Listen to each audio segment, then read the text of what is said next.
الحمد لله وحده والصلاة والسلام على من لا نبي بعده على صاحب التاج في المعراج الذي اسمه مكتوب في الإنجيل والتوراة أما بعد فأعوذ بالله من الشيطان الرجيم بسم الله الرحمن الرحيم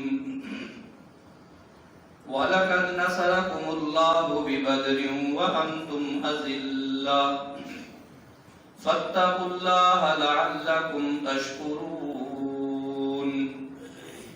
إذ تقول للمؤمنين ألن يكفيكم أن يمدكم ربكم ب3,000 من الملائكة منزلين بلى إن تصبروا وتتقوا ويأتوكم من فورهم هذا يمددكم ربكم ب5,000 من الملائكة مسومين وما جعله الله إلا بشرى لكم ولتطمئن قلوبكم به وما النصر إلا من عند الله وما النصر إلا من عند الله العزيز الحكيم صدق الله العظيم وصدق رسوله النبي الكريم ونحن على ذلك لمن الشاهدين والشاكرين والحمد لله رب العالمين اللهم صل على محمد وعلى آل محمد كما صليت على إبراهيم وعلى آل إبراهيم إنك حميد مجيد اللهم بارك على محمد وعلى آل محمد كما باركت على إبراهيم وعلى آل إبراهيم إنك حميد مجيد بسم اللہ الرحمن الرحیم 17 رمضان المبارک 1442 ہجری جمعہ کا مبارک دن ہے. جو آیت کریمہ میں نے تلاوت فرمائی ہے اس میں بھی اللہ تعالیٰ نے 17 رمضان المبارک کو ایک ہجری میں ہونے والے ایک ایسے مبارک اور فتح مندی سے ہمکنار ایک واقعے کی طرف اشارہ فرمایا ہے. اس سے مراد غزوہ بدر ہے جو اسلام اور مسلمانوں اور کفار کے درمیان پہلی جنگ تھی جس نے کفار کے مبارے سے ہوا نکال دی اور آج تک وہ اپنی ناک رگڑ رہے ہیں. کل بھی وہ اپنی تمام تر کوششیں کر رہے تھے کہ ہم کسی طریقے اسلام کو اس دنیا سے مٹا دیں. نہ ان کے وہ آبا کامیاب ہوئے نہ آج تک کی ایسی غلیظ کوششیں کرنے والوں کو کوئی نتیجہ ملے گا. قل جاء الحق وزهق الباطل ان الباطل کان زہوقا. اسلام آ چکا ہے, حق غالب ہو چکا ہے. حق کا نیچر, حق کی طبی خاصیت یہ ہے کہ اس نے غالب آنا ہوتا ہے اور باطل کی طبی خاصیت اور نیچرل اس کا نظام یہ ہے کہ اس نے مغلوب ہونا ہوتا ہے. اللہ تعالیٰ دین حق کو غلبہ نصیب فرمائے اور ہمیں اس کے سپاہیوں میں شامل فرمائے. حاضرین محفل, رمضان المبارک جہاں بہت ساری نورانی روحانی کیفیات کو لے کر ہمارے پاس آتا ہے, جہاں ہمارے لیے بہت سارے نعمتوں اور رحمتوں کے خزانے لے کر آتا ہے, وہاں اس رمضان المبارک میں ہونے والے وہ واقعات جو مسلم امہ کے لیے خیر و برکت کا ذریعہ ہے جن کا تذکرہ کرنا وہ بھی بے شمار ہیں. حضرت خدیجہ الکبریٰ رضی اللہ تعالی عنہ, ام المومنین سیدہ عائشہ رضی اللہ تعالی عنہ, حضرت فاطمہ الزہرا رضی اللہ تعالی عنہ, حضرت عبداللہ ابن مسعود رضی اللہ تعالی عنہ, غزوہ بدر فتح مکہ، اور یہ وہ عنوانات ہیں جن کو اگر رمضان المبارک میں بیان کیا جائے تو جمعہ کے یہ 4 اجتماع تو بالکل ناکافی ہیں، اگر روزانہ کی بنیاد پر بھی اس پر درس دیے جائیں تو شاید مجھ جیسا طالب علم اس کا احاطہ کر سکے، ورنہ ان کی وسعت اور خیر بہت وسیع ہے۔ اللہ ہمیں ان سے فیض یاب فرمائے۔ نبی علیہ الصلوۃ والسلام مکہ کے شہری تھے، آپ کا مولد مبارک یعنی جائے پیدائش مکہ ہے۔ آپ توجہ میری طرف ضرور رکھیں گے، مکہ آپ کے ماں باپ کا، دادے بابا کا، آبا و اجداد کا شہر ہے، آبائی وطن ہے، وہاں آپ پیدا ہوئے، 53 سال آپ وہاں رہے۔ کتنے برس؟ 40 سال تک آپ وہاں رہے، اور اس وقت تک آپ کا تعارف تھا محمد بن عبداللہ۔ 13 سال آپ وہاں رہے تو آپ کا تعارف ہوا محمد الرسول اللہ۔ آپ کے شخصی تعارف پر، نسبی تعارف پر آپ کو کبھی کسی نے کچھ نہیں کہا۔ عبداللہ کے فرزند ہیں، عبد المطلب کے پوتے ہیں، خاندان قریش کی معتبر شاخ بنو ہاشم کے چشم و چراغ ہیں، ایک صلح جو طبیعت آدمی ہیں، خوبصورت اور خوب سیرت ہیں، عالی صفات کے حامل ہیں، صادق اور امین ہیں۔ الغرض ہر زبان پر تعریف کے وہ جملے تھے، اگر ان سب کو شمار کیا جائے تو ہر اہل مکہ کے فرد کی، ہر اہل مکہ کی رائے آپ کے بارے میں پہلے سے زیادہ بہتر تھی۔ میرے محمد جیسا اور کوئی نہیں ہے صلی اللہ علیہ وسلم۔ برملا اعتراف انہوں نے کیا جب رسول اللہ صلی اللہ علیہ وسلم نے بیک وقت ان سے رائے پوچھی، کیف وجدتمونی لبثت فیکم عمرا، میں نے تم میں ایک طویل عمر گزاری ہے، کیف وجدتمونی، مجھے بتاؤ کیسا پایا۔ سارے چھوٹے بڑے سب نے بیک زبان ہو کر کہا، جربنا کا مرارا، اے پیارے محمد ہم نے تو کئی مرتبہ آپ کا تجربہ کیا، ما وجدنا کا الا صادقا و امینا، نہ آپ جیسا سچا پایا نہ آپ جیسا امین پایا۔ صادق اور امین یہ دو صفات آئے۔ صادق اس کو کہتے ہیں جو گفتگو میں سچا ہو، امین اس کو کہتے ہیں جو معاملات میں سچا ہو۔ صادق القول باتیں سچی کرے، گفتگو شاندار کرے۔ امین امانت کا تعلق معاملات سے ہے۔ یہ ہو سکتا ہے ہم میں سے کوئی صادق تو ہو امین نہ ہو، امین ہو صادق نہ ہو۔ صادق اور امین ہونے والی خوبی بدرجہ اتم، مکمل شروع سے آخر تک، ابتدائی درجے سے انتہائی اور بالائی درجے تک اگر کسی ذات اور شخصیت میں نظر آتی ہے تو وہ میرے محمد صلی اللہ علیہ وسلم۔ فدا ہو ابی و امی، آپ پر میرے ماں باپ قربان۔ ایک باپ نہیں، میرے آبا، اور جہاں تک میرے آبا کا سلسلہ ہے وہ سارے قربان۔ ایک ماں نہیں، ماں، ماں کی ماں، اس کی ماں، اس کی ماں، یہ ساری مائیں قربان۔ پھر اولاد میں سے صرف میرے بیٹے بیٹیاں نہیں، میرے بیٹوں کی اولاد، میرے بیٹیوں کی اولاد، میرے پوتے پر پوتے، نواسے پر نواسے، یہ سارے قربان۔ یہ سارے حرمت پیغمبر پر قربانی دے جائیں اور قیامت کے دن اللہ کے حضور کہیں حق ادا ہوا، ہم اپنے محمد کی رحمتوں اور آپ کے محمد کے احسانات کا حق پھر بھی ادا نہیں کر سکتے۔ امت کے لیے کیا خیر تھے، سبحان۔ آپ نے وہاں سے 53 سال پر بسر فرمائے۔ 40 سال معمول کی زندگی، کسی نے کوئی بات نہیں کی۔ 13 سال آپ نے لوگوں کو بتایا کہ ابھی جس کو آپ نے صادق القول کہا ہے، ابھی جس کو امین المعاملات کہا ہے، میں محمد تمہیں اس قول، اس صداقت کے قول میں سے ایک سچی بات سنانے لگا ہوں کہ اللہ نے مجھ محمد کو رسول بنا کر بھیجا ہے، میں اللہ کا نبی اور رسول ہوں۔ اچھا جی، آپ کا پیغام کیا ہے؟ آپ اگر رسول، آپ میں سے یا مجمع میں سے کوئی کہے جی میں خطیب ہوں، جی خطیب صاحب آپ کیا کہنا چاہتے ہیں؟ میں ڈاکٹر ہوں۔ جی جناب آپ کیا فرمانا چاہتے ہیں؟ میں فلاں شعبے سے تعلق رکھنے والا آپ سے مخاطب ہوں۔ جی حکم فرمائے، کیا کہنا چاہتے ہیں؟ آپ نے فرمایا میں اللہ کا رسول ہوں، اللہ نے مجھے نبی بنا کر بھیجا ہے، اب میرے اوپر ایک ذمہ داری عائد ہو گئی ہے۔ جی فرمائے وہ کیا ہے؟ آپ نے فرمایا لا الہ الا اللہ محمد رسول اللہ۔ کیا چونکا دیا اس جملے نے ان کو، تہلکا مچ گیا ان کی دنیا شرک میں۔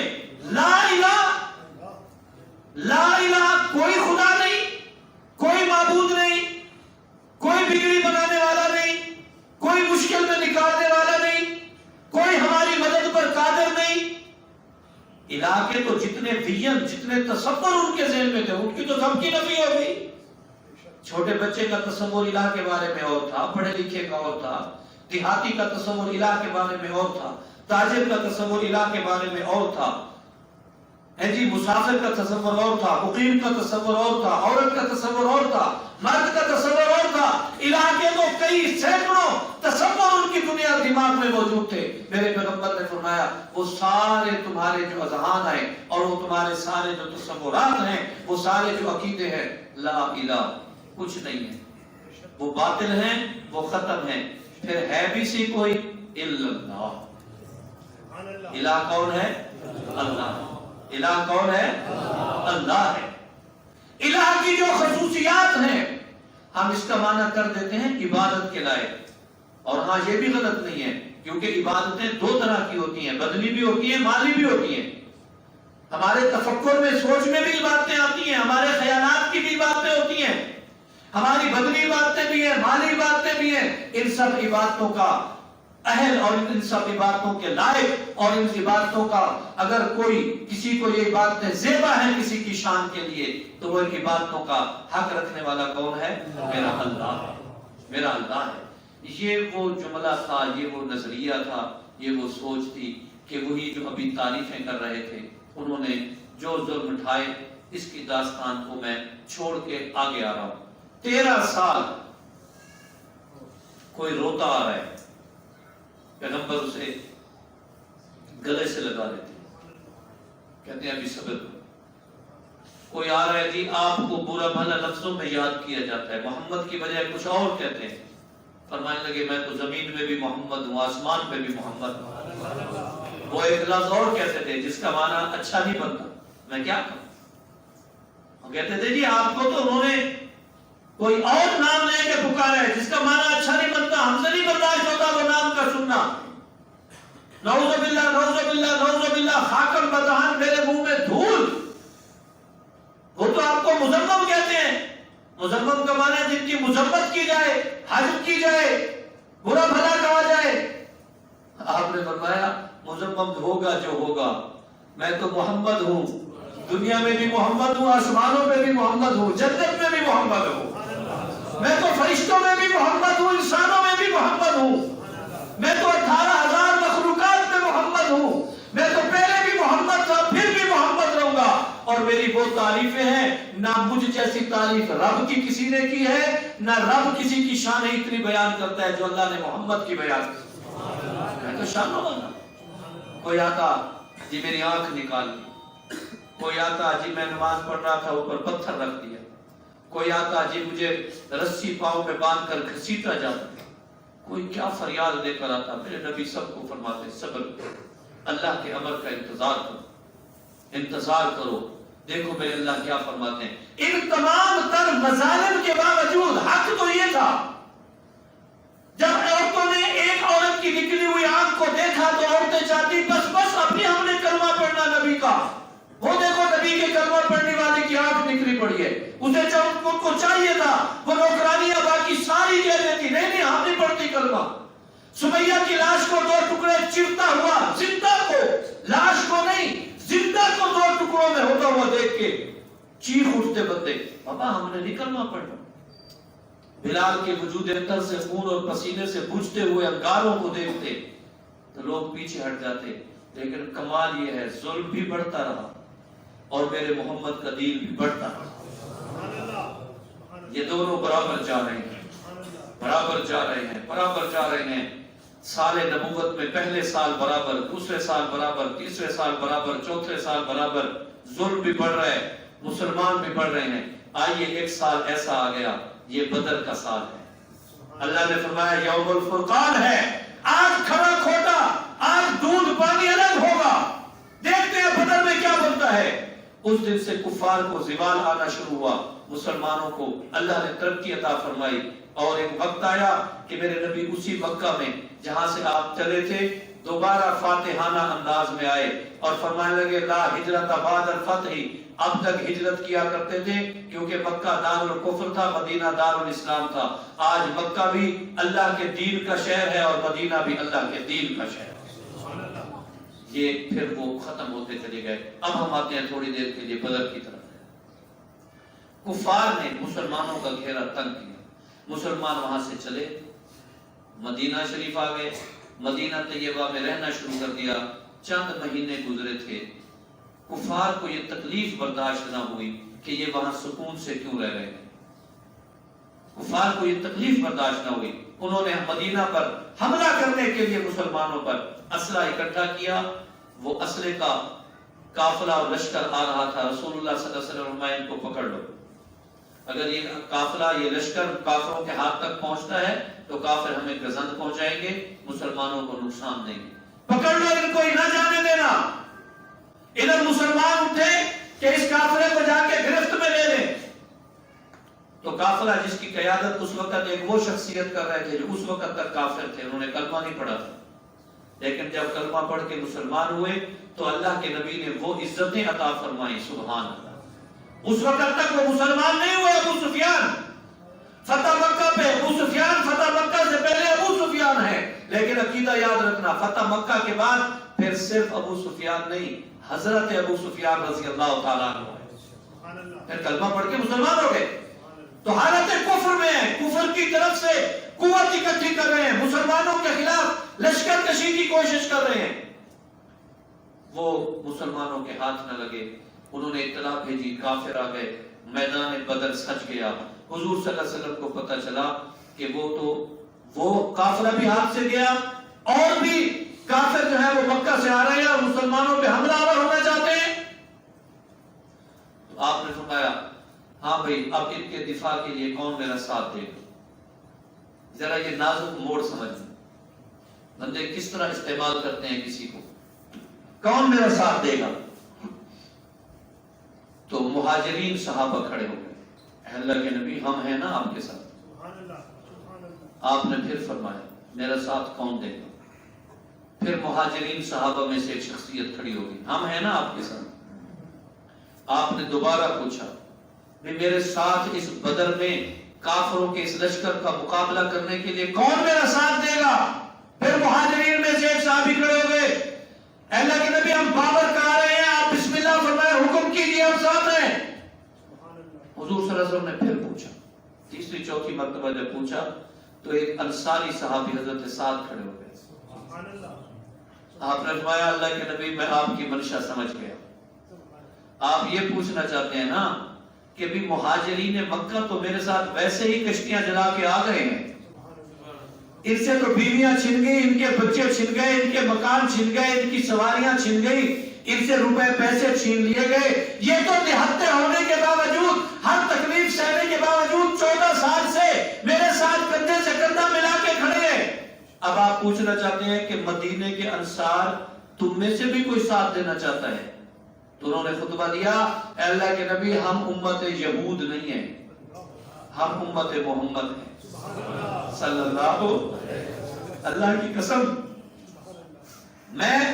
میں اتراؤں اس اعزاز پر کہ میں ممبر پر بیٹھا ہوں، آپ پیچھے بیٹھے ہیں، میرا حق ہے کہ اللہ نے مجھے خطیب بنا دیا، امام اترائے کہ اللہ نے اسے امام بنا دیا، ڈاکٹر ضرور اللہ کا شکر ادا کرے کہ رب نے اسے ڈاکٹر اور دوسروں کو اس کے ہاں علاج کے لیے آنے والا بنا دیا، انجینئر ضرور اپنی صلاحیت پہ تفاخر کرے، حق بنتا ہے اس کا، ہر امت اپنے سر اٹھا کے بات کرے ہم فلاں نبی کی امت ہے، ہم فلاں نبی کی امت ہے، لیکن قربان جائیں اپنے نصیب پر، ہم قیامت کے دن کیا کہیں گے، ہم کس کی امت ہیں؟ سبحان اللہ، ہم تو پیارے محمد کی امت صلی اللہ علیہ وسلم۔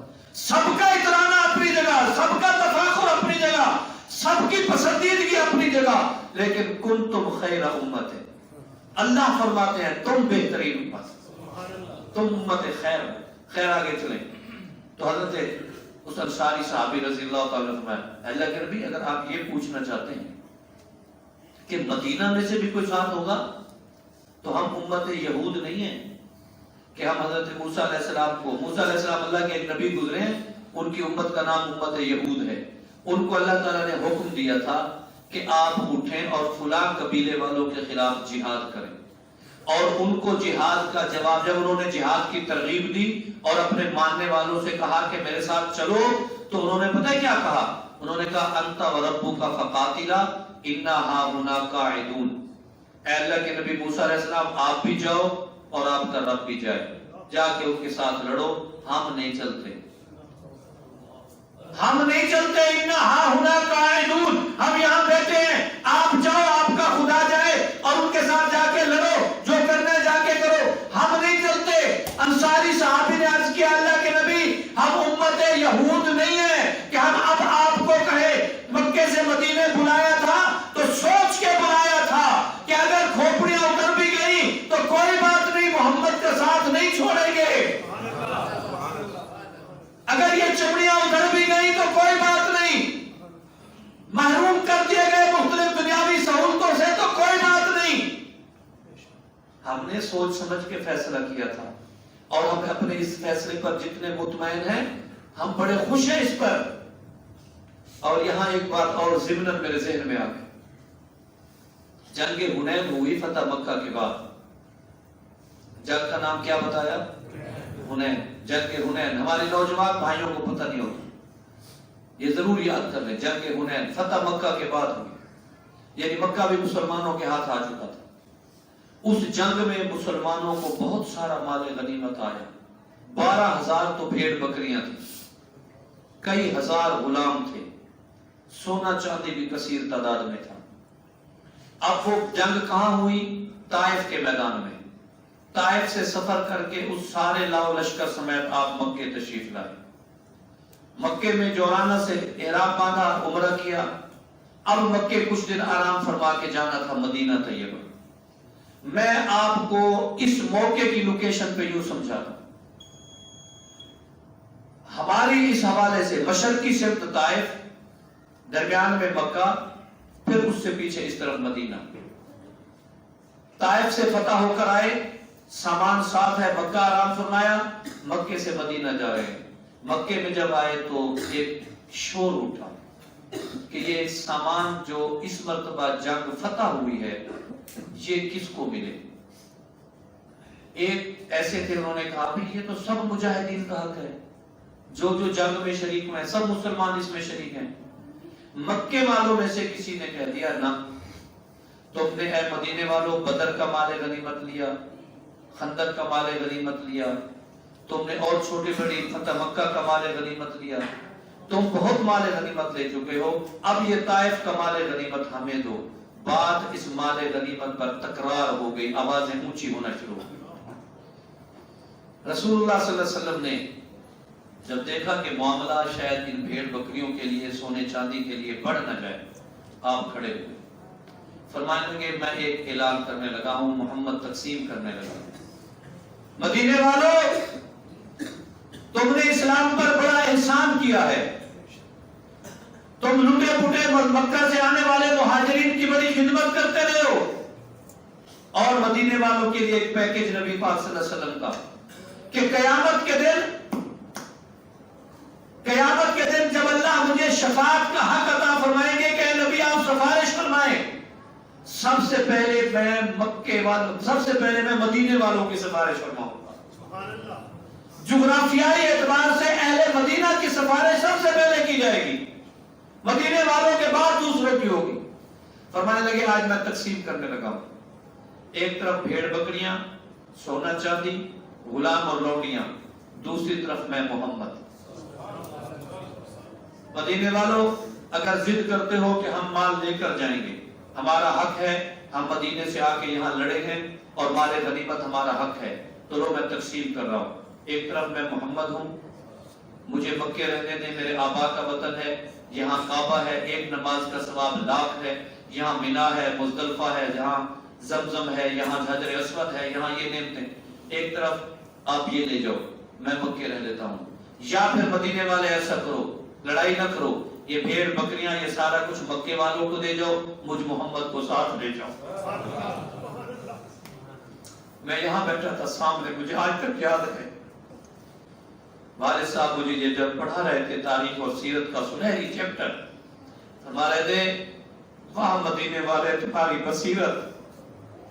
کہنے لگے اللہ کے نبی ایسی کروڑوں بکریاں قربان، ایسے کروڑوں غلام قربان، یہ جانے مکے والے جانے اور دیگر مسلم آبادی جانے، ہم تو محمد کو لے کر جائیں گے، ہم تو نبی کو لے کر جائیں گے. مدینے والوں اس دن تمہاری کی ہوئی دانش مندی نے آج تک تمہارے سروں پہ جو تاج رکھا ہے وہ سبحان اللہ کیا تاج ہے. ورنہ مدینے کو کون پوچھتا؟ اگر آقا اس دن کے بعد مکے رہ جاتے مدینے کون جاتا ہم میں سے؟ کیا کرنے جاتے؟ آج اگر گنبد خضرا کی برکتیں اور انوارات ہیں تو وہ مدینے میں اسی وجہ سے اللہ نے نصیب فرمائی ہوئی ہے.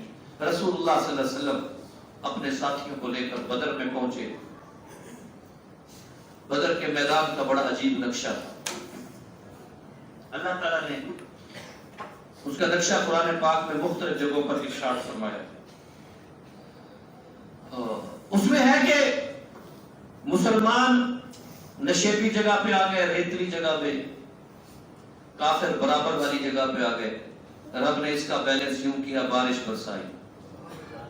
ریتلی جگہ پہ چھڑکاؤ ہوا، یہ ٹھنڈی ہو گئی، اس جگہ پہ کیچڑ ہو گیا، وہ پھسلنا شروع ہو گئے. وہ بدر کے کنویں پر قابض ہو گئے، مسلمانوں کے پاس پانی نہیں تھا. بارش برسی، مسلمانوں نے قریب قریب تھوڑا تھوڑا گھڑے جتنے گڑھے کھودے، پانی اس میں سٹاک ہوا، ان کے پاس پانی آ گیا، وہ کیچڑ میں لت پت ہو گئے. اللہ نے مسلمانوں کو نیند دی، یہ سکون میں آ گئے، وہ بے چین ہو گئے. جب یہ سکون سے اٹھے اور ان کے چہروں پہ اطمینان تھا تو کافروں نے جنگی حربے کے طور پر، چال کے طور پر ایک بات کی کہ ہمارا 1,00,000 فوجی اور آ رہا ہے، ہمارے 1,000 فوجی آ رہے ہیں، ہمارے 3,000 جنگجو آ رہے ہیں، ہمارے 5,000 جنگجو آ رہے ہیں. اللہ نے قرآن میں اعلان کر دیا اِذْ تَقُولُ لِلْمُؤْمِنِينَ أَلَنْ يَكْفِيَكُمْ رَبُّكُمْ أَنْ يُمِدَّكُمْ رَبُّكُمْ بِثَلَاثَةِ آلَافٍ. ادھر 1,000 تو ادھر 1,000، ادھر 3,000 بندے آ رہے ہیں تو اللہ نے فرمایا میں آپ کی مدد میں 3,000 فرشتے بھیج رہا ہوں. انہوں نے کہا ہمارے 5,000 آ رہے ہیں تو اللہ نے فرمایا اچھا یاتوکم من فورہم ھذا یمددکم ربکم ب5 آلاف. اے میرے محمد میں بھی 5,000 فرشتے بھیج رہا ہوں. مسلمان مطمئن ہو گئے. اب عقیدے کی بات ہے، آخری بات اور بات ختم کرتے ہیں. اللہ نے فرمایا کل قیامت کو یہ بدر کے حال سنو گے اور تمہارے ذہن میں آئے گا کہ مدد کرنے والے فرشتے ہیں. اللہ نے نبی کی مدد کو بھیجے تھے. اللہ نے فرمایا وما جعلہ اللہ الا بشرا لکم، یہ فرشتے تمہیں خوشخبری دینے والے تھے.